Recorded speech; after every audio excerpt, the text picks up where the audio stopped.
I think it's trying to lead us to a point where people are going to be scared to be able to do things that they used to be able to do for the fear of being persecuted or being pulled in or that. And that's the part of it that I think falls over onto journalism. The money in politics is the rot at the core of our democracy. All the money in politics? Most of it is really, it's destroying this country. And the dark money especially. Like, to me, the messaging that we can stand for some principles are more important than winning even. This is Strategic Moves with Kenn Dowell. Hey, welcome to Strategic Moves with Kenn Dowell, where we break down power, politics, media, and culture from headlines from the ground level that we help make decisions around this city.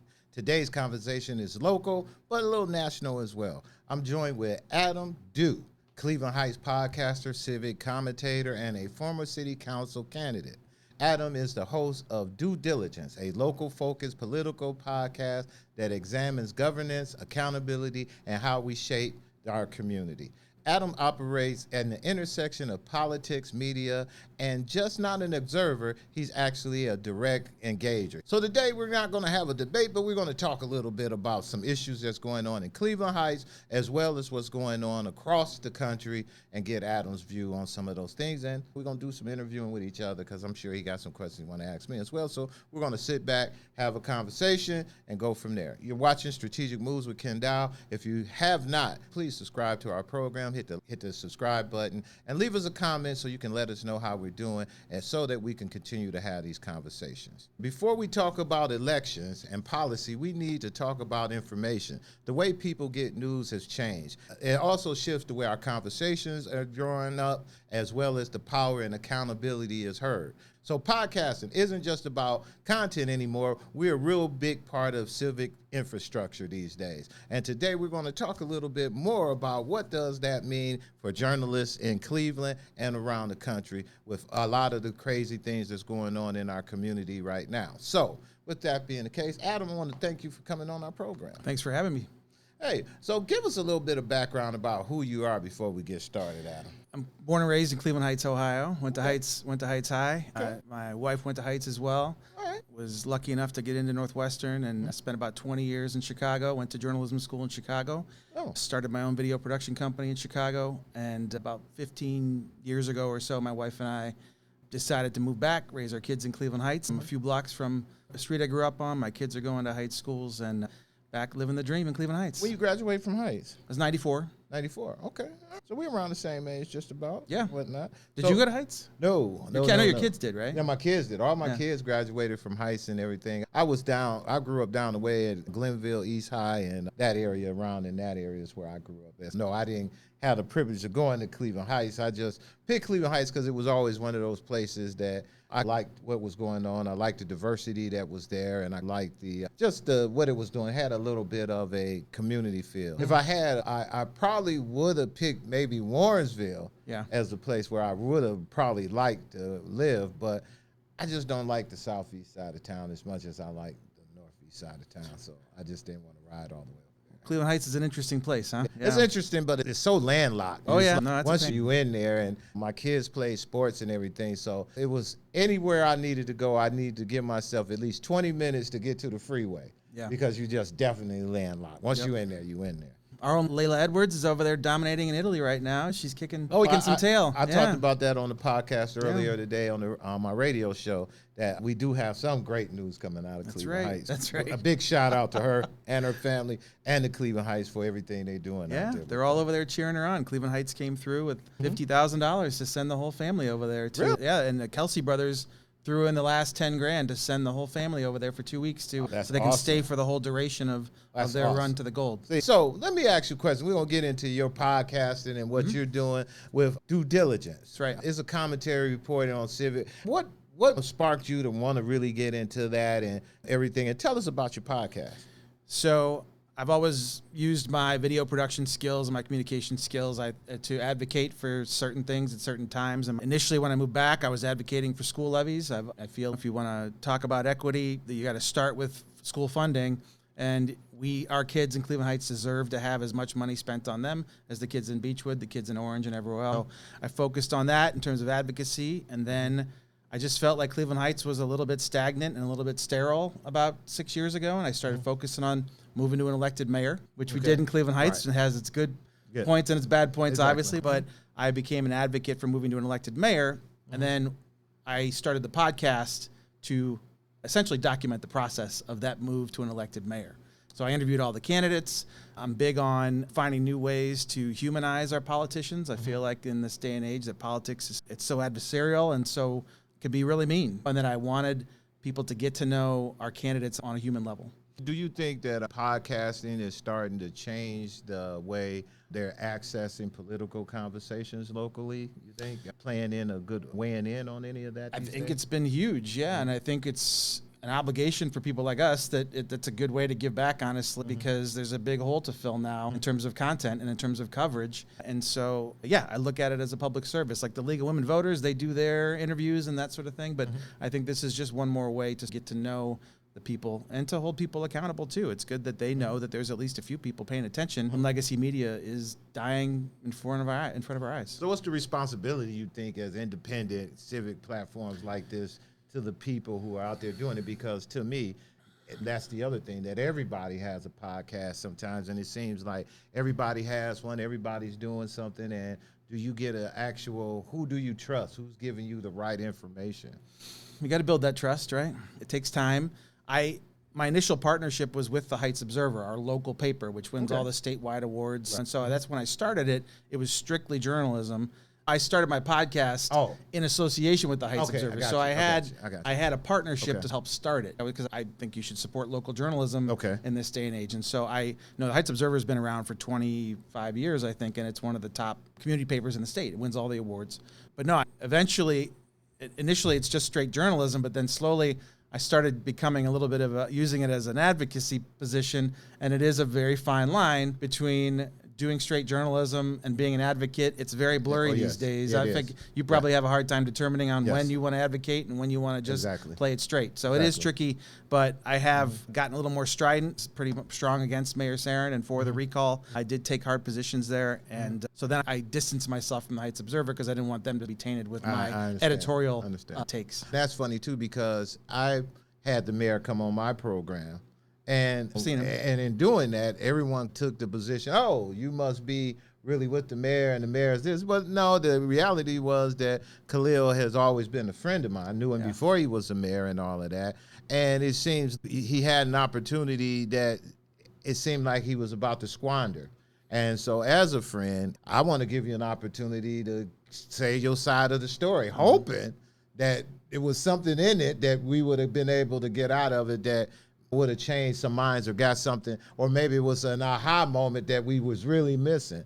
And unfortunately, it didn't go that way. It didn't go that way for us. But I felt that as we do our own work, it was one of my better jobs. I love doing the podcast. I thought that me personally, I enjoyed it. It was a good get. I tried. He wouldn't come on my show, so I tried. I begged him.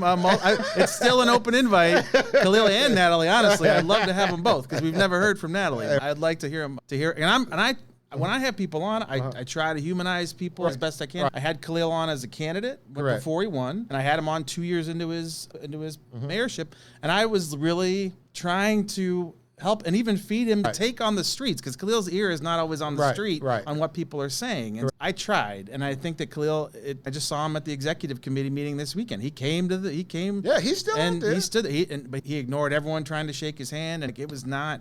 I wish it didn't end this way, and I wish it didn't have to be so personal. But I guess there was no other way for it to go. But yeah, it's been a crazy time in Cleveland Heights. It's been a crazy time, and I was really sad about that. I was really hoping that the people would let him at least finish his term, but Jesus. Yeah, when you look at the numbers, more people voted for the recall than voted for him for mayor. Exactly. Like the vote. It's not like a whole new set of people came out. It's a lot of the same people. Yeah. That's the part I didn't think got through. And here's, again, on the podcasting side, that episode, man, got a lot of views. I think it was like something like 20,000. I boosted it, did something ridiculous. I mean, he was making national news. And I really thought he was getting through, but I was like, maybe the more they looked at it, the more they was like, he got to go. I was like, wow. Yeah. Now, I figured it wasn't going to change enough minds for you to stay, but the numbers were really, it was a mandate. You couldn't ask for, if there was a such thing as a man, that was and he tried to put the word out to come help him, right? Using city communication channels to try to bring people to his rescue. Yeah.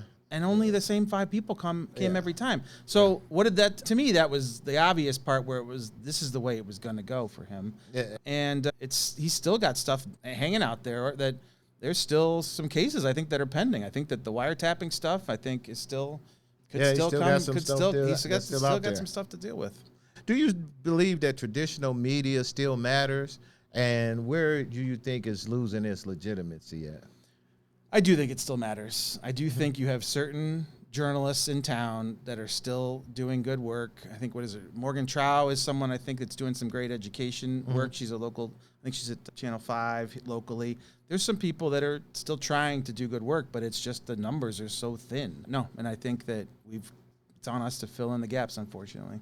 We're seeing a lot of journalists and commentators cross ideology, pushing out interest and being sidelined with a lot of the things that's going on nationally. We raised the question about how much protection of the press is really out there these days, and is that power being threatened?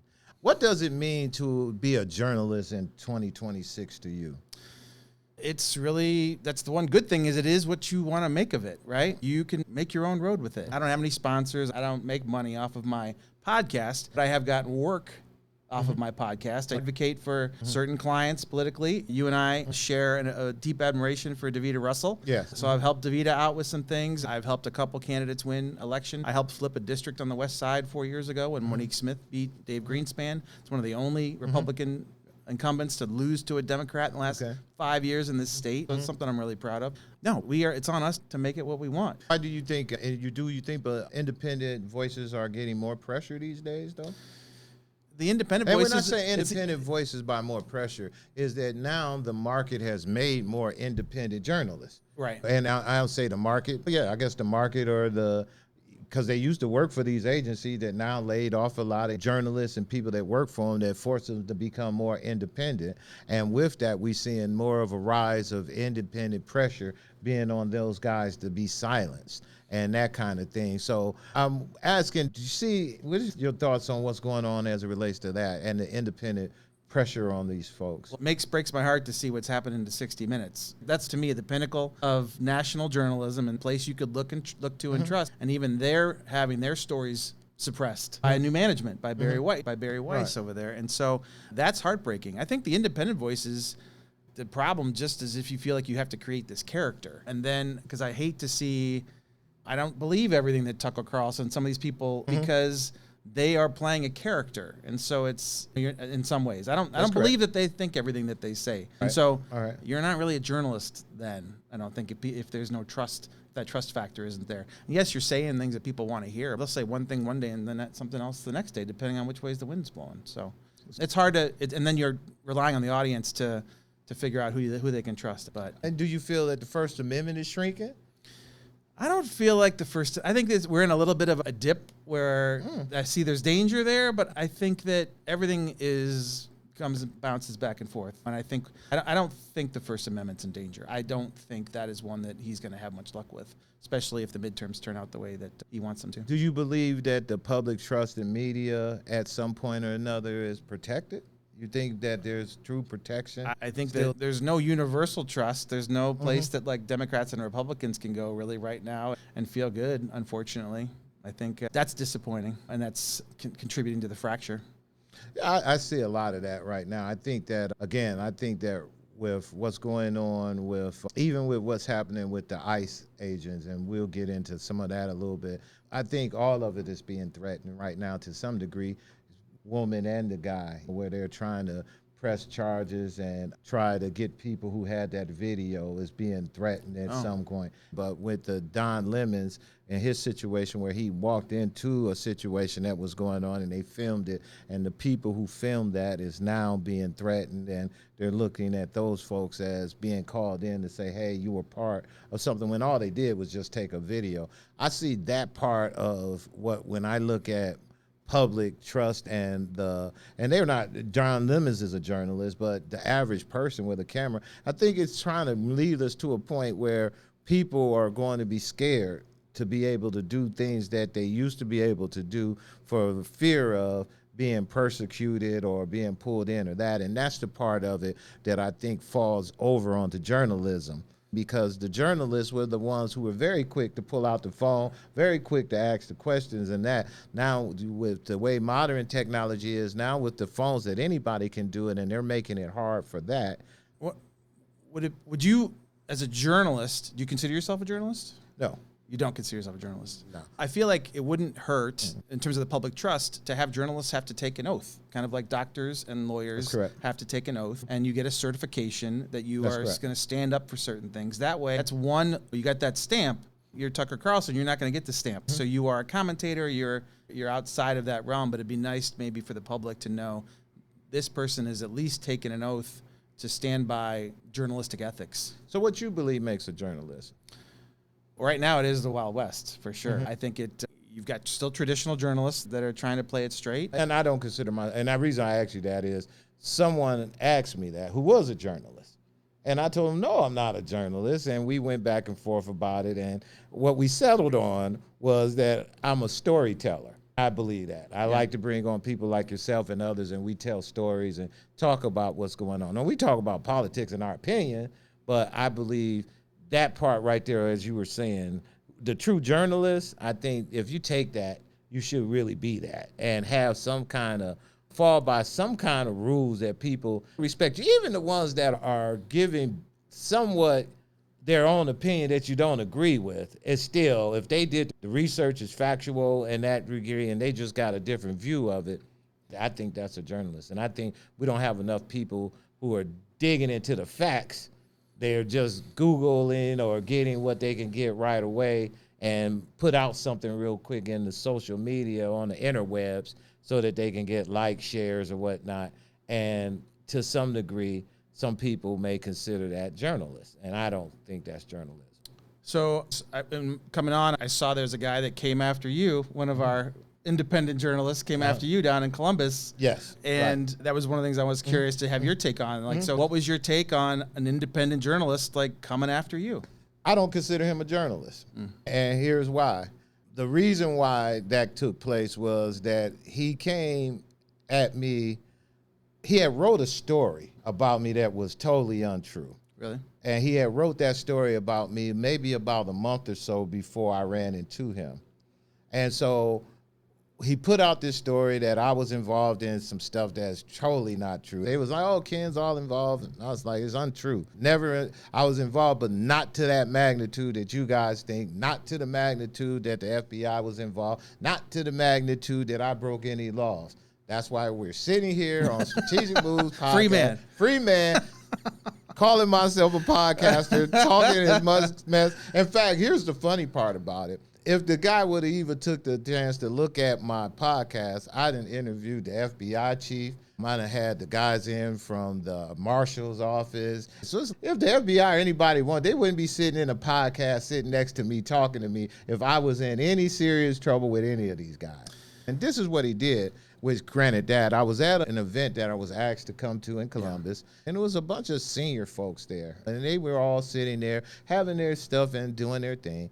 Dude walks in, sit right next to me, drop his little GoPro in my face and say, Kenn, we need to talk. Yeah. I'm like, man, we don't need to talk about anything. And he was like, yeah, we need to talk, man. I'm like, who are you for me to need to talk to you? Yeah. That kind of thing is where I draw the line at, where I say, if you were a legitimate journalist and you wanted to talk to me, I would have talked to you. And if you were a legitimate journalist and you was going to write a story about me, I thought you would have called and said, Kenn, I'm going to write this story about you. But before I do that, what are your thoughts? He didn't do that.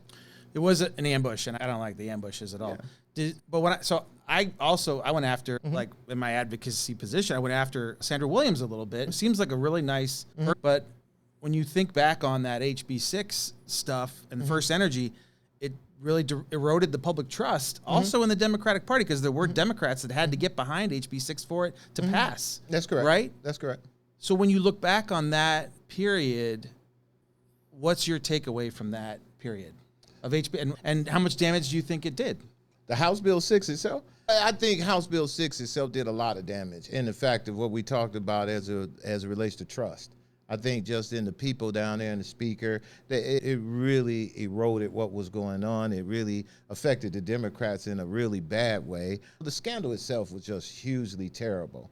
The part that I was involved in, as it was anything, was that I was in a situation where we were saying that the light bills in the city of Cleveland, they were charging a fee for the lights, which was called an energy adjustment fee. And this energy adjustment fee was charging some people up to $250 a month.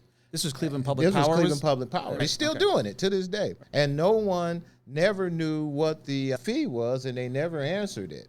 But the answer to your question, the thing I got out of it was two things, which was really crazy. One, I really was mad at the city for charging this fee because, one, I was paying it. I have a business in the city of Cleveland. I was paying it, and every month it was a fee on there, $200 or more. Sometimes it was more than my light bill. Sure. Never wanted to answer that question, and they were under a mass suit. It was an action lawsuit that they were trying to go after them to get the funds. They still in courts over this fund, and they still charging the fee to this day.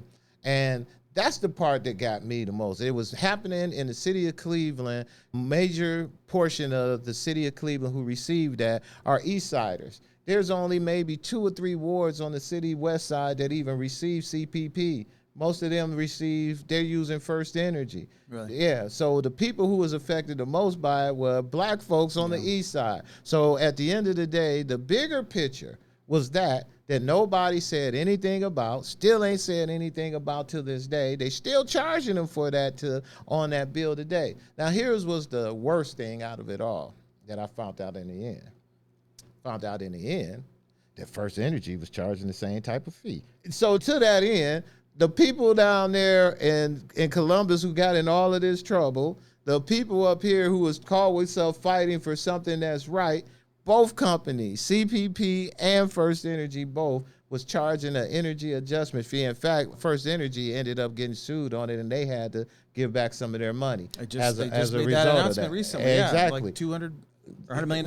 Yes, they had as a result of that. Yeah. CPP still hasn't done it. So that's for all the folks who are out there who want to know, that's the harsh story of it. That I believe good journalism, back to where we're saying, should be saying, why are the poorest people in the city of Cleveland stay poor? And it's not just the light bill, but it's the water bill and so on and so forth. But that's my rant. I didn't bring you on here to talk about my rant. We came to talk about I was curious about that, so I don't know. To me, that story all. was fascinating. And but it also plays in, you and I both are in the same boat, though, because we make money in the political sphere. That's correct. We have to make those moral decisions at certain points. What business we're willing to take. And that was why when I ran for city council. You see my headshot there, my homemade hat on the background here, was I ran a $0 campaign to try to prove that it could be done. Because I want to encourage more people to not be intimidated. That usually it takes $20,000, they say, to run for city council in Cleveland Heights. I spent $350 on my campaign. I got about 4,000 votes last cycle. Honestly, because I'm gonna be honest with you, I didn't vote for any of those council members but you. Yeah, I'm gonna be honest with you. I didn't vote for nobody but you. I'm being honest. Thank you. I appreciate that. Davita had my back. Our friend Davita Russell, who's newly endorsed by the county council. I looked at state rep. I looked at the ticket, and I didn't see anything on that Cleveland Heights ticket, especially based off of what was going on, that made me feel as if representation and all the other stuff. I voted for you out of the fact of how you was running your campaign. Thank you. And it was that. I'm a firm believer because I done did a lot of campaigns. You need some money to win, and we're going to get That's it back. what they say.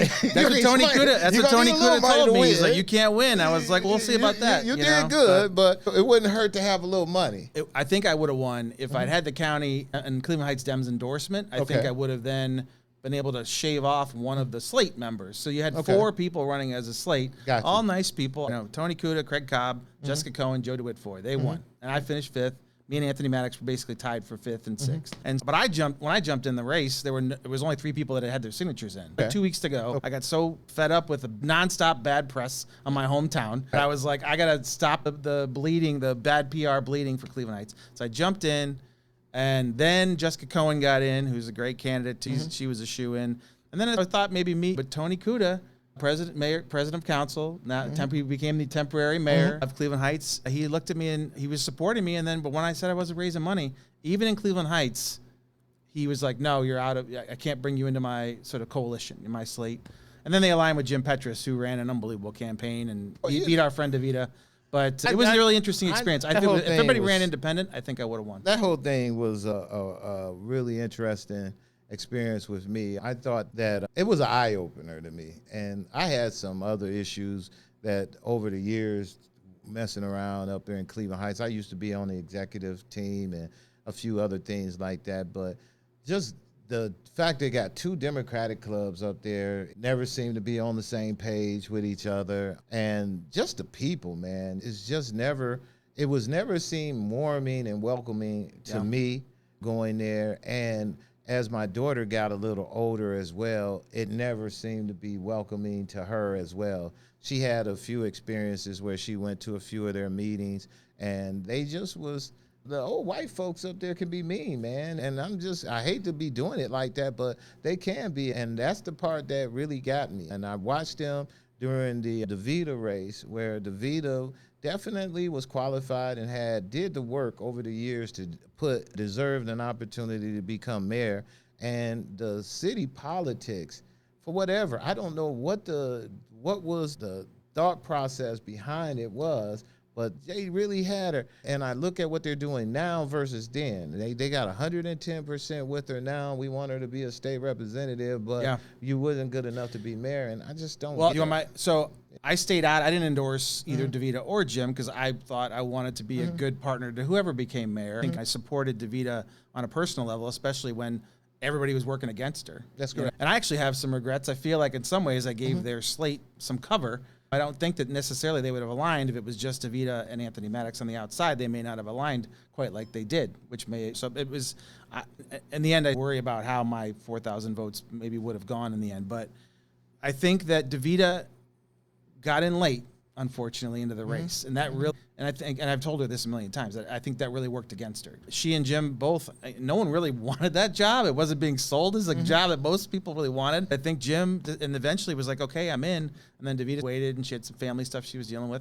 She finally got in late, and by the time she got in, everybody had already endorsed Jim, the line behind him, and that worked against DeVita. And I think in the end, it was just too much to overcome. Jim had a big head start. But I think most people that I know were very happy would have been happy with either one. And I think people went with Jim thinking that he was going to be like this stabilizing force.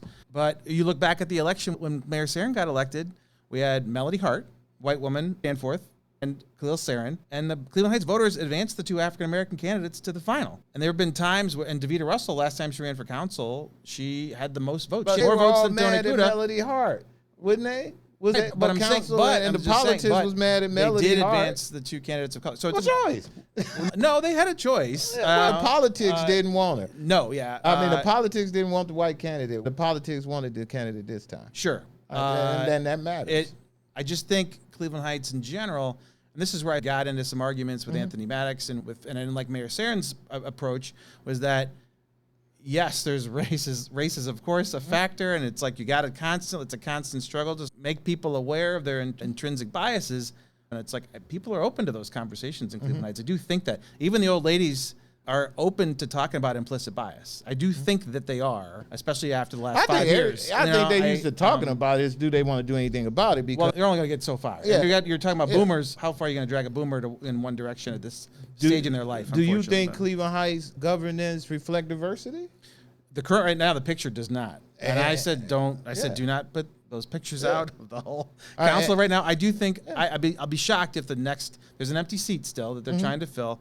I assume that's going to be a person of color. I'd not apply for that job because even though usually that person that finishes just out of the race apply for the empty seat, I said nope. I'm not. It should go to a person of color at a minimum. And so I do think that they will step up to that. And I actually do think that the candidates that we have, the people in place, they don't look great in the picture, but I do think that they are looking at Cleveland Heights holistically. And that's my goal moving forward, is to just hold them to that. So what do you believe the last election revealed to you about coalition building?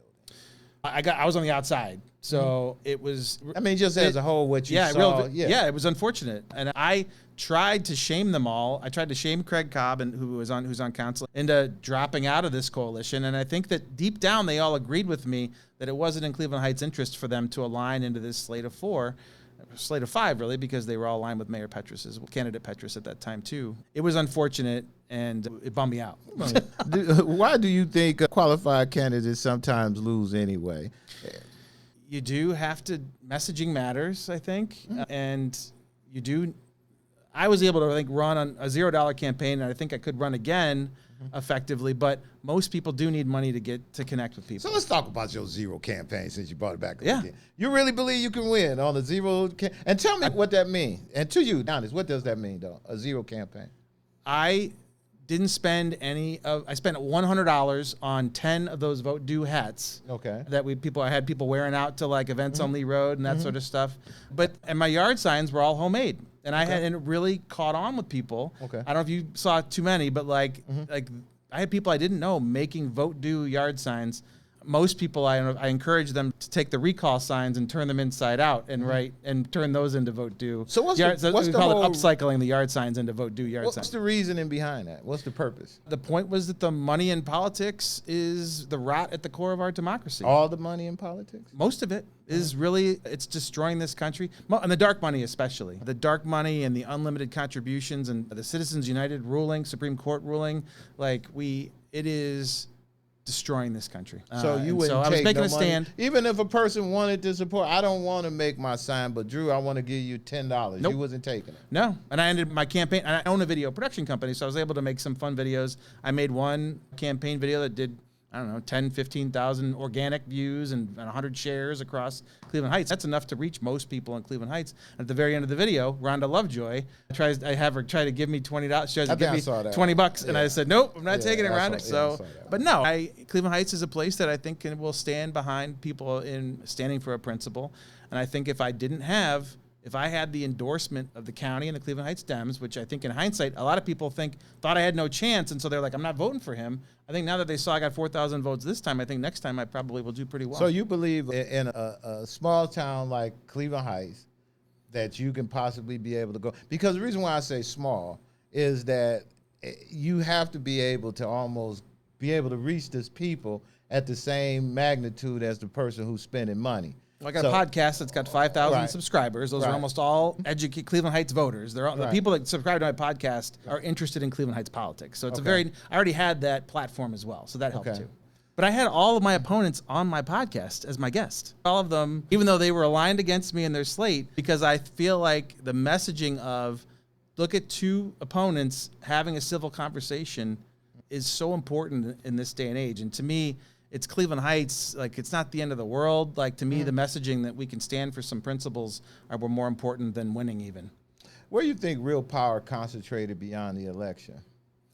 I think that they are all a team. They are a full team. I'm really excited, honestly, because I feel like Jim Petrus is going to be the mayor that, in some ways, that I wanted Mayor Sarin to be. I already know for a fact that Jim Petrus has reached out to Sandra Morgan in East Cleveland. He's reaching out. But no, he's reaching out and going to those people to build these bridges that should have existed under Mayor Sarin. And he's going to be an ally to East Cleveland, Jim Petrus. He will be. I promise you, you're going to see that moving forward. And this is such a critical time for East Cleveland as they're in receivership right now that we need to be paying attention to East Cleveland and to University Heights too. And we should be talking about things like merging with University Heights or with East Cleveland or even with South Euclid. And there's a vision you can paint there that it's in everybody's interest in those communities to work together. I'm just hoping that Cleveland Heights do better on the diversity stuff. I think the people are there, and it's not just with City Hall, but the school board and some of the other positions in there, the way the City Hall looks, the way some of their committees and things of that nature, because at the end of the day, diversity without representation was just like cosmetic. I'm with you. I've begged so many candidates. I've begged so many. And again, I've offered to work for free. I was one of the people that begged Gabe Crenshaw to run for school board 2 years ago. I've asked plenty of African-American candidates to run for city council, and I will happily help people that want to run. But Cleveland Heights is also an interesting place right now, and it's not the same place as it was 30 years ago. Khalil Sarin and Anthony Maddox my neighbors. Tony Kuda and Gail Larson live in Noble. Okay. Tony Kuda is a very far corner off of Noble, you know, so it's like you've got a little bit more mobility socially in terms of Cleveland Heights. It does exist right now. And so I know that what the past is, I'm really trying to focus on that future that we want to build, that I want to try to bring people out of the woodwork. And that's why I try to keep things positive and open things up to new candidates. Yeah, and they got to get rid of some of them cliques. That's the another cliques thing. now. Cleveland Heights, I tell people all the time, I think it's a lot more cliquish than it is racist. People up there, they sort of are in these cliques that have been around for a long time. Sure. And those are some of the things. And that cliques could be those Democratic clubs. It could be all those other things that exist up, TAs and things of that nature that make people feel a little uncomfortable about doing it. And again, I tell people all the time, I did my fair share. I was PTA president. My wife was all involved, not PTA, but a booster in the Heights What football elementary school team. where were your kids? My kids, they went to Noble. And they went to Noble, and one of my daughters went to the one over there off of Coventry.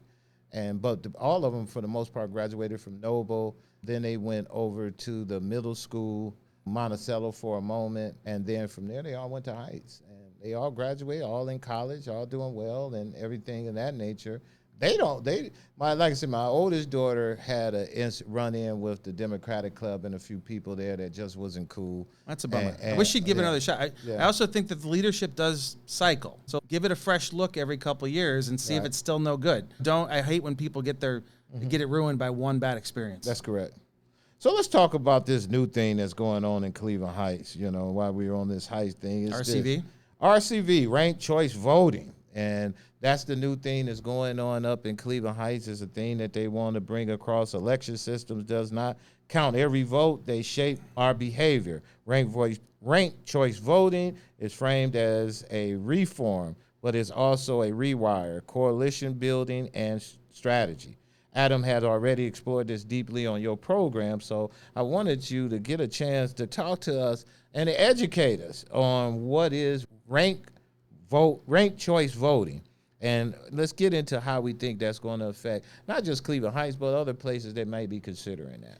So Cleveland Heights and Lakewood right now are considering moving to ranked choice voting for local elections to put it on the ballot this November. And on a base level, instead of having one vote and one bubble, then you just walk away. So for mayor, you would have however many candidates there are, and then you would have columns, 1, 2, 3, and you rank them first, second, third choice, or fourth choice. But on a base level, if you can then feel confident voting for maybe it's a spoiler or you think it's a long shot candidate. You don't have to hold your nose and vote for the person you like the least. You can vote for the person you like the most. And if after the first round of voting, no one gets 50%, because it's called plurality, you got to get to 50% vote to win the election. So if no one's got 50% after that first round, maybe you got 45, 35, 12, something like that. And then, so that bottom person, all the first place votes for that person, they drop off. And then your second place vote, your vote then goes to whoever your second place vote was for. So it basically makes your vote more valuable, which is why on its face, I like it, because if you fill in you can still vote for one person if you want. But if you want to vote and have your vote potentially matter a little bit more, you vote based on your ranked choice. And historically, across the country right now, it's big in many bigger liberal cities like San Francisco and New York City. Mamdani is seen as a product of ranked choice voting. Eric Adams was also a product of ranked choice voting. They do that in New York now? Yeah, that's how Mamdani, there's a lot of places. 2 states have it statewide. Alaska and Maine have it on statewide elections. And in Alaska, when they first put it into place a couple of years ago statewide, Sarah Palin ran for Congress. They only have one congressional seat in Alaska. It's so big. There are so few people. Sarah Palin ran against Mary Tula, a Democrat in Alaska, and Paul Tula, who's a native Alaskan. She beat Sarah Palin because of ranked choice voting. So she was a product of that. But generally, it does force people to think about playing nicer in politics, which I like, because you need to think, I need to appeal to everybody. I can't just appeal to one narrow base, get my 20%, and I'm in. Like, you potentially need to appeal to people to vote you second and people to vote you third. And so it takes the temperature down in a lot of cases. A lot of cases, it gets rid of the need for primaries, because you can have one election. instead of having to have those primaries. And you got lower turnouts in these primaries in May, right? Who wants to vote in May? We already have putrid enough voter turnout in Cleveland anyway, right? Generally. So why would you want to have it decided in May? Who's going to be, because it's all Democrats are going to win in this county if you win in May. Doesn't matter what happens in November, but everyone comes out in November to vote. So if you push that to November, then you're going to get a bigger turnout as well, is my theory. So the theory is that no primaries is one of the big issues in it. You go straight. You still have some needs for primaries. I think if it's not, you still have a need for some primaries. So why would you need a primary? I think it depends on, again, this is where I get lost. So, I got you. And I the folks for Rank the Vote. So when I was asking questions to people from Rank the Vote Ohio as a group. Okay. So they've got different groups across different states. And so they're the ones, there's Michelle Jackson lives in the Shaker Square area, and she's been the sort of like the point person for Cleveland Heights and Lakewood to get this on the ballot in November. Our Charter Review Commission suggested that it should be put to the voters. They suggested that it should be put to the voters. Lakewood's Charter Review also did the same. Angelina Steiner Hamilton, I think or Hamilton Steiner. She's a huge supporter of ranked choice voting. And so Lakewood does it. No, they're going to put it on the ballot, They're too. trying to put it on the ballot. They're trying to get on the ballot in those two places. Right. And ranked choice voting actually started in Ohio. It took one of the first places. It started in Ashtabula, then it spread to Cincinnati. That's right. And in Cincinnati, it was able to get so many minority candidates a foothold. The first ever African-American city council person in Cincinnati was a guy named Frank Hall. He got on Cincinnati City Council in 1931, and there were only 10% African-American representation or citizens in the city of Cincinnati, and he was a product of ranked choice voting. That's how far back it goes in the state. And who do you think was against it? It's the establishment is against it. So what does that tell you about whether you should support it? Why would they be against it? Because it is a threat to the party in power. You think? Wouldn't the Democrats be able to still do the same thing and rank choice voting? Look at Mondani. Look at the people that it's elevating. It's the person with the more universal appeal is rising. But didn't he have to come in first in order to be first? Yeah, in the end he did. Yeah. Yeah. So if it was they liked him because of who he was, not because of his ranking. I'll say this about ranked choice voting too. Right. In a lot of cases, the same person that would have won wins. In a lot of cases. But there's certain times that it wouldn't. If we had ranked choice voting at the national level in the year 2000, Al Gore would have beat George Bush because all of Ralph Nader's votes, most of those people their second choice would have been Gore because neither one of them got to 50%. Let's use your race. It wouldn't have helped me. It wouldn't have helped you. No, because that slate, they all got 6,500 votes, and I got 4,000. Okay. So there was no shuffling that was going to help me. It might have changed the mayoral primary in Cleveland Heights. It may have affected that. Because that was Petrus, Deanna Bremer-Fisher, DeVita. It may have shuffled that outcome potentially.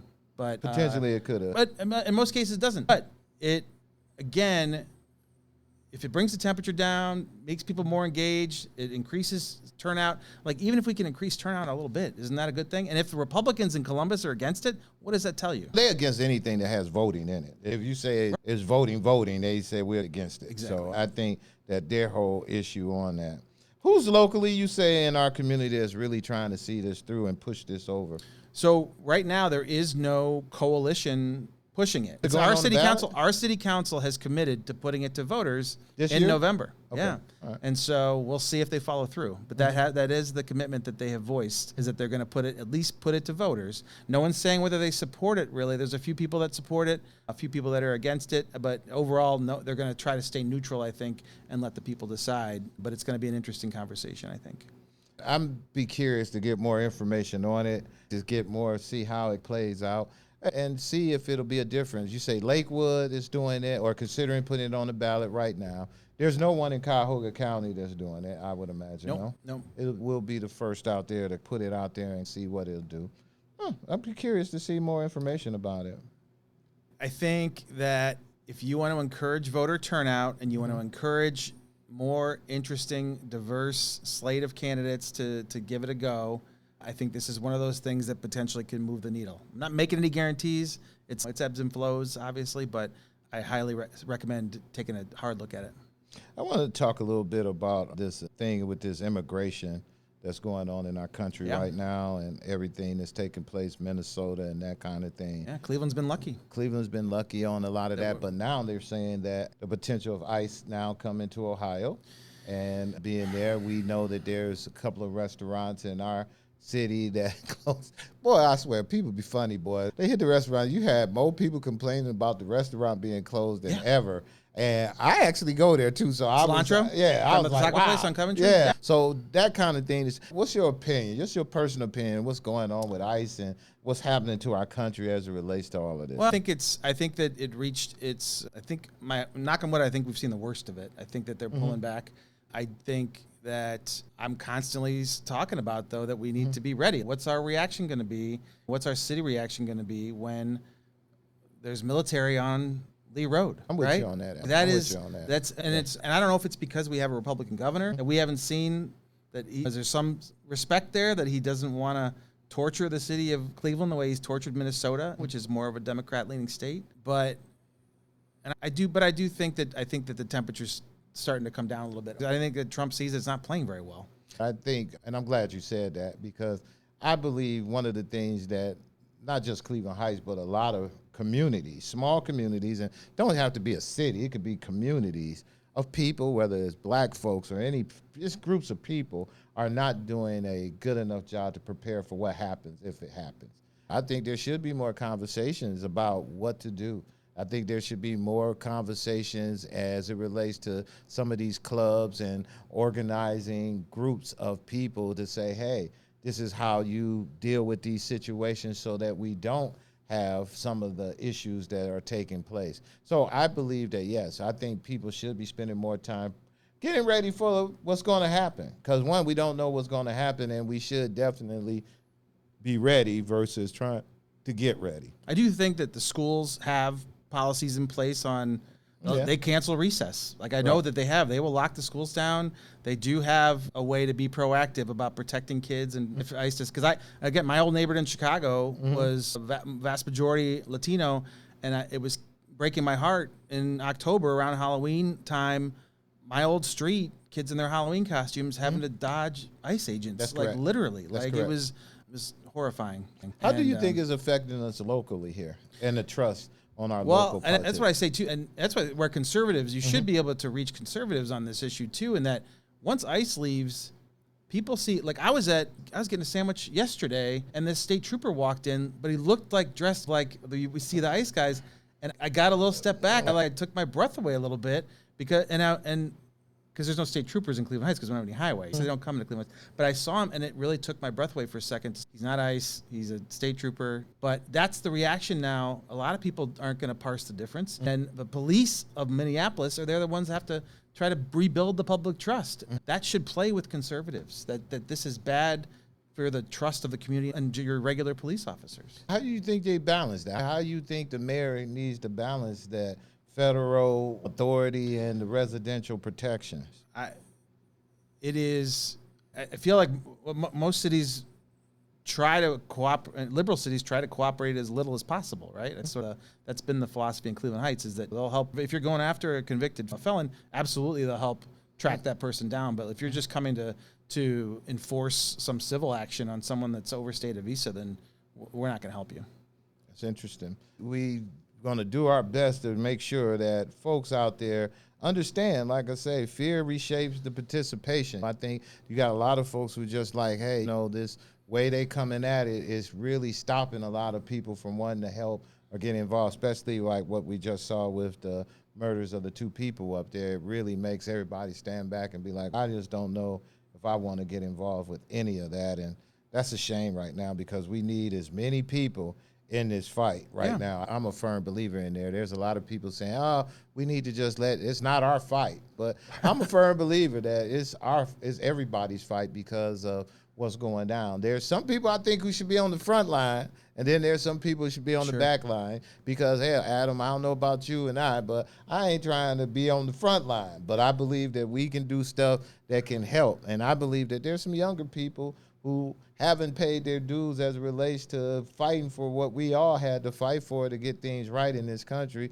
who can be on the front line. There's plenty of people in Minneapolis that are certainly young people that are paying the dues for sure. Fingers crossed that it doesn't come to that here. But Yeah. you're right. We better be ready. We got to be ready. All right, we rounding third, man. We working our way down. We even finally made it to these races here in Ohio. This is midterm season here, and we not going to let y'all go without us talking about these midterms and what's going to take place. We had a big, what was it called, Endorsements. The county executive committee. Executive You're not Committee. on the county executive committee, No, huh? you know what? Here's my story on that. I used to be on the executive committee, and I was a precinct person. Yeah. I did that for Secretary Fudge, and I used to do it for Chantel, Congresswoman Brown, when she was there. And I got off for one reason only. It was that I could never deliver the votes in Cleveland Heights. And it was embarrassing. You kept trying. I kept trying. They'll be like, we'll be doing our little things, but who all running and this and that? And kid, where you live? I live in Cleveland Heights. Oh, man, can you get us any votes out of there? And I used to go, man, and try, man. They would never support anything we were doing. Cleveland Heights doesn't listen. That's kind of why I like never support. I like that. I like that about my. I don't know what it. That's why I was like, it was so. That committee was. It was just, I could never get. So I got off because I just kept tired of going back to the meetings and everybody, we go to these things and Cleveland Heights didn't support nothing we were doing again. And I was just like, take me off of that. It's not no point in me keep going to the meetings. So there's one of the questions I had for you today that I'm fascinated because you and I are both friends with Julian Rogers. That's correct. And so you made a post on Julian Rogers' Facebook that I always wanted to ask you about. So you said that it was when you initially were running for the state election board. You stepped down. Then Chris Nance stepped in there.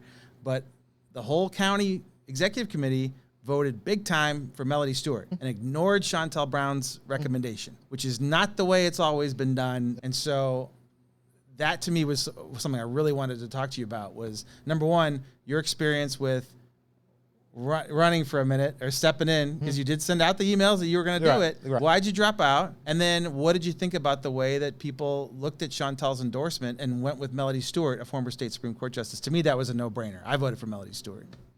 I've been doing politics and all of this stuff for probably well over 25 years. I got involved in politics, crazy story, was because Lou Stokes and the Democratic Party decided, Lou Stokes and black folks in the Democratic Party decided to step away from the Democratic Party because we felt they wasn't doing enough to help advance African Americans in the party, whether it was leadership or whether it was countywide positions or any of that thing. So Lou Stokes and Demora had a big falling out. African Americans decided to leave the Cuyahoga County Democratic Party. Wow. This is not nothing that happened back in the 60s, or they said, no, this happened like recently, like in the last 25 or 30 years when he was around, he decided that they did that. He took out a full-page article in the Call Post newspaper for any journalist or anybody who want to think about it and look at it, where he talked about Jimmy DeMora and he talked about the Democratic Party and how it was not good for African Americans. As a result of that, once they came back together and we cut deals and stuff to put things together, part of that was they put African Americans and people into various different positions. One of those positions that was put up was John Hairston became a member of the Cuyahoga County Board of Elections. Lou Stokes made that pick. It was a deal that they made with the Democratic Party, other members of the party, meaning white folks and folks from the West Side and everyone else, made that to be that decision for it to go that way. They also made that same decision in the fact of if it was a labor seat, that labor had an opportunity and the unions had a seat that they picked out. So they wanted to make sure that it stayed diverse by putting African American on there, so on and so forth. Sure. That's what it's always been. Over the years, when things came down again, Marcia Fudge became Congresswoman. Marcia Fudge did the same thing. She said, hey, I like Ida Jo. I want to put Ida Jo into this position. Ida Jo got the position. But it came down to when Chantel decided to make that decision to do that, that people in our party decided to challenge that authority. They felt that she wasn't the person to make the decision. They didn't like her making that decision. And in fact, they took it a step further to say, hey, it was Kenn. If that's who your pick is, we really got a problem with him for whatever reason. And I tell people all the time, their reason, either you love me or you hate me. To be a good operative in this town, you have to either be loved or you have to be hated. You can't be loved by everybody, because to do your job, you're going to piss off some people. Sure. I won way more campaigns than I lost. But the problem is when you win these campaigns, you leave people behind who lost campaigns. And people who lose campaigns don't forget. And they be upset. And not just them, but them, the people who helped them, and everybody else. So there's some people out here who the candidates might be okay with and say, oh, me and her, we done got together. But their campaign manager and their cousins and their aunts, and they still mad at Kenn, because they like Kenn was the one who was doing all of the dirt, or was doing the campaign. They call it dirt, but we were winning. You were Marcia Fudge's campaign I was Marcia Fudge's political director. Political director. For her whole 15 years, and working with Chantel. And we did a lot of campaigns. We did a lot of people, got a lot of people elected. And prior to her, before her, I was with the county, and I worked with Bill Mason, and I worked with Pat O'Malley and that whole group of folks. So prior to that, we got a whole lot of another group of people elected. So I've been around getting people elected in this town for, like I said, 25 years, way more victories than losses. But I can't even remember all of them. We did so many campaigns. But with that, there is people who either like you or they don't. Sure. So with that being the case, when the Melanie Stewart thing came about, I asked a few people to support me. I was getting the basic, what every candidate gets, which is that I don't know kind of stuff. I'm usually on the other side. Oh, they're going to come around, or let me talk to them. And I will go lobby votes. This time, I really didn't have nobody lobbying for me because I'm the lobbyer. Right. Okay, so now I got to figure out how I'm going to lobby people. I'm talking. And you're lobbying against Melanie Stewart, who's a former state Supreme. This before Melanie was in the race. Oh, so you were in first. I was in first. Okay. Yeah. This was before Melanie. They started bringing people, and when I say they, the Democratic Party. Yeah. Members of the party who didn't want to respect the tradition of what was going on and started trying to find, oh, we can put some other people in this race who are more qualified, they believe, for it. Yeah. We're not going to do what Chantel wants to do. Yeah. And it was just a message they wanted to send out. There was a lot of people who did it. That guy wrote that article that he put in the newspaper, that he put in his little thing that put it out there. And I tell my wife and everybody, I was okay. I was okay, Adam, and you gonna understand this. I was okay till he did one thing that pissed me off so bad that made me want to quit. You know what it was? No. He took a picture from my podcast. Oh, when you're AI? And he AI'd it and put it on. So I said, wait a minute. That's my podcast picture. That's the thing I was working most hardest on. And it looked like he was just desecrating everything I was working on. Yeah. And then from there, people was asking the same question. Then Melanie Stewart got in. Now, to be quite honest with you, I didn't have a problem running against Melanie Stewart. I believe, quite honestly, if I'd have got up there and talked and got an opportunity to speak, I was going to challenge her. State Supreme Court justice, I would have challenged elected statewide. Oh, yeah, I would have challenged her because Melanie Stewart was one of those people who came to me who we helped get elected also. Yeah. So Melanie, and I ain't talking about now, I'm talking about years and years ago when nobody was supporting Melanie Stewart. So me and her had history. Yeah. So it was like, no, I'm not scared because you are Supreme Court justice, because the job is the job. And I felt that the job of that particular spot, Melanie was way more qualified. This particular position was given to someone, back when Lou Stokes did it, who was someone who was going to represent our community, who paid the dues that we felt. Yeah. And Chantel wanted to give it to me because, Kenn, you paid the dues for the party and everything else. Right. What position do we have that we can give to a non-elected person in our Democratic Party? That's for every precinct committee person who ever got elected. That was for every executive member that ever got elected. We the party. It ain't the elected officials. We make up the party. We makes up the people that come in there. We the ones who do the dinners. We the ones who lick the envelopes. We the ones who put up the yard signs. So if the congresswoman said, I wanted to give this to somebody who's been doing that all these years, why shouldn't the people did it? But they didn't, because we got some hateful people. And you want to know the truth, in my opinion, we just had some hateful people in the party and amongst us who just didn't want to see Chantel do it because she was the congresswoman who could have made that call. And that's why she did it. I don't think she's disliked Chantel. It was some people in the party who felt like, let's get somebody other than that. Okay. They didn't have to get Melanie Stewart. Once they got her, they got her. I can't fathom running for that position against that person. I couldn't fathom it no more than running for council and not spending a dime on my campaign. Hey, brother, you ran a campaign and you just say, I ain't going to take no money from no damn body. So if you can run a campaign and do that, I damn sure don't have no problem putting my record up against Melody Stewart for a job over there at the Board of Elections. Now, if Melody told me I was running for a judge, no. Yeah. But to be able to go to the Board of Election and tell people we're going to make sure that the elections are being treated and done fair, yeah. Why doesn't Chantel and Melody have a moment before Chris Nance replaces you in the spot? Why didn't they work it out? Like, to me, I don't. Here's what as an outsider, as someone who kicks shins for a living, I'm a shin kicker. I don't like when people think you got to kiss the ring. I don't like that. Because when Melody and Chantel talked, Chantel expressed to Melody what she wanted Melody to do, who she wanted to support. Melody said, all due respect, I ain't doing it. And so from that standpoint, you made your bed, you laid in it, you know where you at. It don't matter what I say. It don't matter what I do, because I expressed to you who my candidate was and why. And you told me it didn't matter.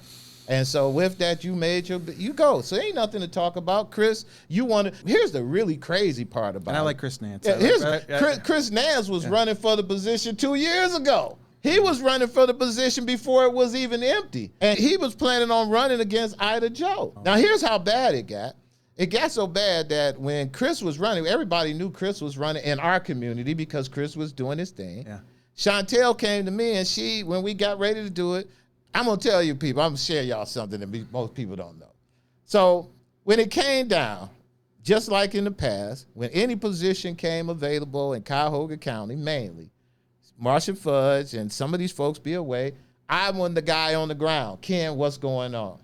This is what's happening. Congresswoman called. Ken, what's going on with Melody? Here's a list of all the people that's running for that seat, who wants to run. Uh-huh. I gave her a list. And she went down the list.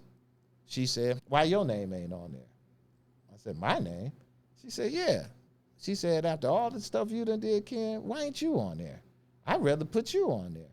I said, oh, Congresswoman, that's a good thing. I'm doing my job because that's been the job. Here's your list of people. I said, I'll think about it. Let me think. Hang up the phone with her. I called Blaine Griffin. Blaine, you know this is going. I'm calling the leadership to tell everybody this is going down. I talked to the Congresswoman. Here's the list, and I need a name. Blaine Griffin says, Ken, why ain't your name on the list? I said, really? He was like, yeah, man, we done did all this, Ken. Why ain't you running? I said, wow, the Congresswoman just said the same thing to me. And I called Marcia Fudge, talked to her. Ken, why your name ain't on the list? 3 people. Now solid endorsements, yeah. Solid endorsements. I said, okay, now I'm going to run. I put the letter out and all of that. Now I have to do the gauntlet, or as we say, go down the Chitlin circuit. So I'm hitting the Chitlin circuit, calling all the people to get support. And that's when we went through that. And I said, you know what? This shucks ain't worth it. And so again, at the end of the day, it was a blatant disrespect from the people who supposed to be in the party, who supposed to respect it. And if you kind of look at what happens now, there's a little strain between the Congresswoman and the party and all of us, how we doing things. We're on that same verge. If they don't play their stuff, where African Americans and people are looking even at the party now, wondering if we're going to step away from it again because of the way they do. And that's what I'm trying to get at, is that, and some of them were African Americans too. I ain't blaming this and saying Nina Turner won Cleveland. Yes, correct. And Cleveland Heights and Lakewood. I was a Nina Turner supporter, but you're a Chantel Brown supporter, right? But Nina Turner won African American vote on the countywide over Chantel for the most part, right? So how do you balance that concept when you talk about who we're supposed to support? And that's what you said. And it goes back to what Julian Rogers, that thing you posted, where they don't understand what power is or what power is. Nina Turner was never here. Everybody who supported Nina Turner, she did a great job of doing everything she did outside of Ohio. She didn't do nothing in Ohio, and it showed in her election. Even when she came back to run, she bought $600,000, but it wasn't from none of the people here in Ohio. Yeah, and she couldn't get it done. And so therefore, running against the chairman of the Democratic Party, who had an opportunity to build relationships throughout this whole network, regardless of whether you can give a good speech or not, it was more than that. She lacked the ability to connect with the people in a real way. It didn't have to be black or white in that regards. It was just that, hey, you didn't. Nina Turner would have been a great mayor for an all city like Cleveland, where you is a predominantly African American in the city of Cleveland, but it ain't enough African Americans in the city. It didn't help Nina. Yeah, Nina won, but it wasn't enough votes over there for her in those cities. And the turnout was so low in those cities as well that she couldn't pull it off. Her inability to connect with the common people here where she's from was the other reason. I mean, it was just flat out that. Now, some would say, oh, she took money from AIPAC and she took money. Nina came in with a 600,000 head start. Chantel Brown, the seat is coming available. Marcia Fudge, give me a call again. Ken, you better find you a congressperson because I'm out.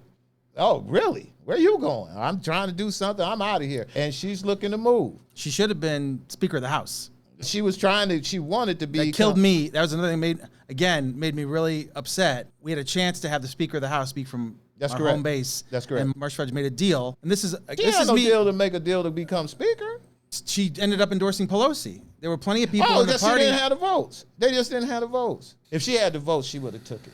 And 100% she would have took it. So Marcia Fudge went to HUD. So she went and she decided, I'm going to HUD. You need to find you somebody. Yeah. Same thing. We go down the list of people. Can you imagine what that line looked like? Yeah. Everybody calling, hey, Ken, I want to be Congress. All these people, hey, can you talk to Fudge and blah, blah, blah. I want to be this Congress thing. So we going through all of it, the same thing. I go to every list. I say, here's all the people who want to run for Congress. Who you like? I like Chantel. She like, no. Now, here goes something everybody knows. She says no. I'm like, really? She said, Chantel can't win. I said, fine. I go back because I done been down this route with Marcia Fudge before. I got to work this hand because Marcia got to see what's going on. Naturally, Chantel going to be your first one because that's what you always say. Okay. So I'm like, okay, let's play the game. I go through, get some more names. We interview some more people. So then we finally, long and short, end up landing on Chantel. I sit down with Chantel Brown and Kim. We having lunch. Stayed up all night, putting together this massive budget of everything it was going to take in order to beat Nina Turner and get this thing done. We have lunch and we sit down and I show Chantel. I said, Chantel, I think I got it. I think in order to beat Nina Turner, we need to raise $350,000. Chantel looked at me and said, wow, I never raised that much money before. That's her exact words. Because she's a county council person. Over at the party ain't raising no money over there. And she a county council. Her county council raised what you raised, $20,000, $30,000. Yeah. I said we need $350,000. Her first was wow, Kenny, I can't raise. Where are we gonna get $350,000 from? I said I don't know. But if we gonna run against her, she got $600,000 coming in the door. But if we got $350,000, I think we can beat her. And it wasn't nowhere near enough. But my point was that was our starting point, and that's where I'm trying to say where she started from. And from that standpoint, she grew her stuff and kind of grew into the position of where she is today. So everything started off that way. And I think that there's just a lot of people in this city and this state who just didn't respect it. And I think that Nina came in and just didn't have she came in with that outside group of people. Yeah. Some of them was really weird. No, it didn't work for Cordray for governor either. Coming in as an outsider, it didn't work. The guy was riding around with the big Nina Turner head on the vans, and it seemed like they were some outsiders. And it made people feel like the outsiders in her first campaign. Yeah. It made people feel like the outsiders is coming. She lost that race because of the ground game on the inside of you bringing the outside in. Yeah. And then the second campaign where I thought she might have did better because I done learned from my first lessons again, where I see now is an inside game. This is Cleveland. This is Mayberry. I keep telling everybody we're a little big city. Yeah. We think we big, but when you leave out of Cleveland, you go to a big city, you find out how small we really are. Right. And so we thinking we big. The second campaign, I thought, okay, I lost. I'm gonna stay home. I'm going to spend a bunch of time going to go meet with these old ladies I got to meet with. The stuff I know I need to do to win in Cleveland. It's stuff you just got to do. Sure. She didn't do that neither. Again, ran an outsider campaign and you lost. And so I think that was her old issue. Now, I like her. Yeah. I love her. I think Nina Turner is everything you said. I think she's a fighter. I like her. Trying to get her to come on my program and all of that. But I just think she played those campaigns wrong. I am only concerned with winning statewide and voter turnout. And national elections too. We voted for Obama twice in this state. Like, we flipped from purple to full red, like, in one cycle. It's a really sad thing that happened. And so that's why another reason why I like Nina Turner was I just feel like she's the kind of person that's going to draw a crowd and might inspire more people to come out and vote. I'm not against Chantel Brown in any respect. But now you and I, to make it current, you and I both are supporting Davita Russell, and that's going against Juanita Brent's wishes. She is supporting Gabe Crenshaw, who I really like and respect. But so I'm just saying, now we're doing it the other way. We're going against the established person's desires for who her heir apparent would be, and to support Davita. To me, Davita is an easy support for District 18 state rep. We have a chance with someone with union bona fides that you can send to Columbus. You don't pass up a chance to really represent the working people in this state. I think it's different. I think a person that's running for office who are taking a position don't have the ability to say who their heir apparent is because they had to get elected for that. Oh, okay. You see what I mean? You can say I endorse and I support, but it really doesn't mean as much. I think in the case of Chantel, it was a respect thing where in the past, African Americans usually followed behind what the current Congress people do in that. And here's why I say it matters. If all African Americans and we as a party or people was about that, anybody outside of that wouldn't have fucked with it. So if you were a white person or someone else who was trying to do something or behind the scene, if the African American community was moving that way and they said that's what it was, nobody would have said nothing. But when they see that, oh, you guys fighting yourself and you guys can't come up with nobody yourself, they're not. A person in Bay Village probably didn't care any much about who that seat was blown to because they understood that the seat was going into an African American. If the African American would have been the person the Congresswoman picked, they would have trusted that's what the Congresswoman picked. Such as when the seat comes available for the union person, the African Americans are not going to be running over there saying, hey, we want so-and-so in that seat. But what it was a divisive group within our own institution of our own people and within the party because the party was fractured itself. And it was the reason why that happened. It happened to her and it happens to others. That's why right now she kind of shutting down on some of the endorsements and stuff she's got out here going to do her thing. But people wanted to see her fail. And I got out the race because I think no bigger issue that they wanted to do was see me lose and can say, yeah, we got Kenn Dowell and we got Chantel Brown. So I told Chantel, I'm getting out the race because I'm not going to embarrass neither one of us. I'll get out. Now, Chris, you want to get in there and you want to go through that, be my guest. But I'm telling you, you give it a go, but it ain't going to happen for you because these people in this party got a vendetta. And that's what it was. It's just interesting trying to wrap my head around the dynamics, though, because Chantel's biggest support when she got elected was the white suburbs were stronger for her. It wasn't the white people who put that lady in the race. That's what I'm trying to tell you. I don't know. I'm just being honest. As a member of the executive committee with I don't pledge allegiance to anybody. I'm here to look at the best person. To me, I looked at Melody Stewart, and I just was like, Melody. I don't know how you don't. I don't know how you don't. But Melody shouldn't have been in the race. Okay. If she was in the race, and if she decided to stay in, if it would have been cool, like I said, I wouldn't have no problem going up against her, even if I lost, because that's who I am. I'm a fighter. I'm not no chump. So you gonna run against me? I'm gonna put my record up against yours. So let's get around to these state races. Big year. I'm done with my stuff. I'm done with that, and I hope everybody put that stuff behind y'all. I appreciate it. Now this is where I wanted to talk about these state races. We talked about Davita getting the state rep seat. My man Eugene Miller got his seat out of that as well. And Blackwell is running statewide for auditor. What's your thoughts on how you think we're going to do in this midterm? I think that there is a great opportunity right now. I think that Republican voters are not feeling great. I think Sherrod hopefully will create a bit of a wave. I wish Sherrod was running for governor. I think he'd be the perfect contrast to Ramaswamy. I'm a little bit worried about Acton. She's charming people too. I think anything is possible this year. I got my fingers crossed. At a minimum, we got to get rid of the supermajority that the Republicans have over the state house. I think that's mission number one, and I'm open to volunteering for just about any candidate that's got a chance to flip a district. So you think Amy Acton can pull it off?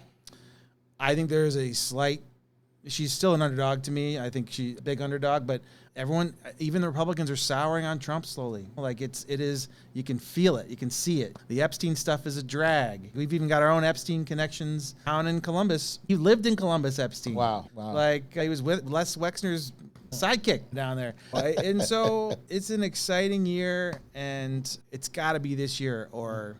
Well, I'm concerned about it. I look at the trends of folks here in Ohio, and in those trends, I see that Ohio had a chance to vote in a woman several times and overwhelmingly said no on voting for women in those type of positions. So I wonder what's going to happen with that. I'm in that position where I feel I'm asking the question, is Ohio more sexist or are you more racist? Which one are you going to be in order to pull this one off? Because that's what it boils down to, because they giving that boy Ramaswamy, they giving him the hell too, man. He's not resonating with Ohio Republican voters. He's not. And they on him about his religion. They on him about everything. And that's that big piece where I'm looking at it like, okay, you in Ohio, you know where you're at now. And he's an outsider, really. And like he's an outsider, too. He does not live, he is not. And I'm surprised the Republicans let him come in there and do that. It is a shock. But they don't have a lot of great other options either. I thought they might go with Jim Tressel. That's what I thought they were going to do. I think he probably would have been pretty tough to beat. I would like to believe that most of the people in the Republican Party, their regular gauntlet, would have probably did better than. But we're going to see what he do. But again, is you less racist or are you less sexist? Because that's the only reason why you didn't vote for the last few women. They didn't vote for Kamala Harris overwhelmingly. They said no to her. They said no to Stevens and the last Nan Whaley when they ran out there. Women has been very hard to win statewide, period, as it relates to that, especially as D's. So Jennifer Bruner won, and we had a few. Melanie Stewart won. When they found out who she was, then she didn't win. They made you start putting your D next to your name. Yeah, put your D by your name. And I believe they didn't know Melanie Stewart. I think she got them on the name. Yeah. And I think after that, when they knew who she was, then it became harder for her to win. I'm looking at that one, trying to figure it out. I put an invitation out for her and Vic to come on the show. Yeah, so I'm waiting to see who answers the call. And that'll be a good one. I don't think Ramaswamy's afraid. I believe he'll be here before she will. Probably wouldn't surprise me. Yeah, wouldn't surprise me. So if he come on, you want to come on to be on the panel? I'll sit behind the camera and you want to sit in one of those seats over there? Oh, I'd love to be your little sidekick over there. You want to sit one of those poking at Ramaswamy? Oh my God, that'd be great. Absolutely, I'll be your Ed McMahon over there for a day. Absolutely. And we're gonna see, man. I was trying to figure out, do I do a panel discussion with this dude, or I just bring him in and just talk to him? Oh my. But if I do a panel, I want to do a good panel. We don't want to run him up out of here, but we definitely want to have him answer some questions. I think that's reasonable. Yeah. I like it. Yeah, we'll keep our minds on. Is there anything else that's going on you got on your mind you want to talk about? Public education to me is like central to what I am committed to in supporting public schools, and that should be a central statewide issue because these vouchers there's no mandate for these vouchers, and almost every school district in the state is going to have a levy now in the next 2 years because they're cutting everyone's funding. That's correct. And so that should infuriate people. And the reason they got to have these levies is because they're taking $1 billion and putting it to vouchers when 80% of Ohio still uses their local public schools. So you don't believe that public schools are living up to what they need to live up to? To make people feel it damaged public schools to an extreme degree and really put our kids behind. I think it's hard to judge right now. I think the momentum was really good in places like Cleveland Heights where voters almost always step up and vote for school levies, even though that's why our taxes are so high, because we believe that teachers should be paid a good wage and that our kids' classroom sizes should stay at a reasonable amount, and that our football players shouldn't have to go sell candy to pay for their team uniforms. That stuff should be part of the process. And yes, to me, if you kill public education, you kill communities. You kill the community. And if Republicans would be happy with most people in a trailer outside the Dollar General in their small town, like that should resonate with these small town people. That's not where you want your kids to go to public school, and you want Friday Night Lights, and you want this stuff to survive. I'm with you. Cleveland Heights schools was the number one reason why I moved to Cleveland Heights. It was there because I wanted to be still close enough to Cleveland. I wanted to be where the schools were good and I can get down into the neighborhoods quickly.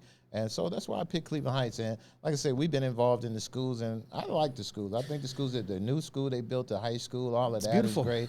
It's beautiful. The city, I like the city. I just sometimes don't like the people in it Sometimes the people get on my nerves. I think just come back and give things another shot. All right, man, I ain't going nowhere. They don't like me, I don't like them. We all in it together. I think the vibe's gonna change the next couple of years. I know that the representation is not great right now, but I think that will even itself out too. I think we got a good place. I love it. I ain't planning on moving, so I'm there. The politics of it all, I'm on the back end of that. I would like to maybe next time get involved in campaign. One of my kids or somebody's running or something. Other than that, continue to do what we're doing here, spreading the message and getting our information out to the people. I think is the most important. And at this point, this stage in my life, I think that's the best thing I can do. So, Adam, this is what we do on all of our programs. We end it by giving you an opportunity to look right there at that camera. And when you get a chance to look right there at that camera, you get to talk to the people. Make sure you let them know how they can catch your program, where they can get it at, all the information on that, anything that's coming up, and anything you want to speak about. That camera belongs to you. Thank you, Kenn Dowell, for this opportunity to come on. Ken and I are both Cleveland Heights guys, but that's come from very different cliques. But it's good to bring people together. I think that's always my goal, is to try to bring people together and have these conversations. I think it's great. And Due Diligence is my podcast. It's starting to branch out a little bit. I think we'll be following Cleveland Heights politics, but also pretty much all the East Side. I think all of our fates are intertwined, and just trying to break some of those bubbles that keep us divided. We had a good conversation, and we're going to have Adam come back and help us on some more podcasts and some other stuff. So we're going to have a guy come on our show and give and keep us all diversed up here and keep us all balanced and have a different point of view than mine in politics. And that's what makes this world go round. So I'm looking forward to continuing the conversation with you, brother, and welcome to our program. Thank you, sir. It's a pleasure. All right, see you next week. Thanks again. Yep. This is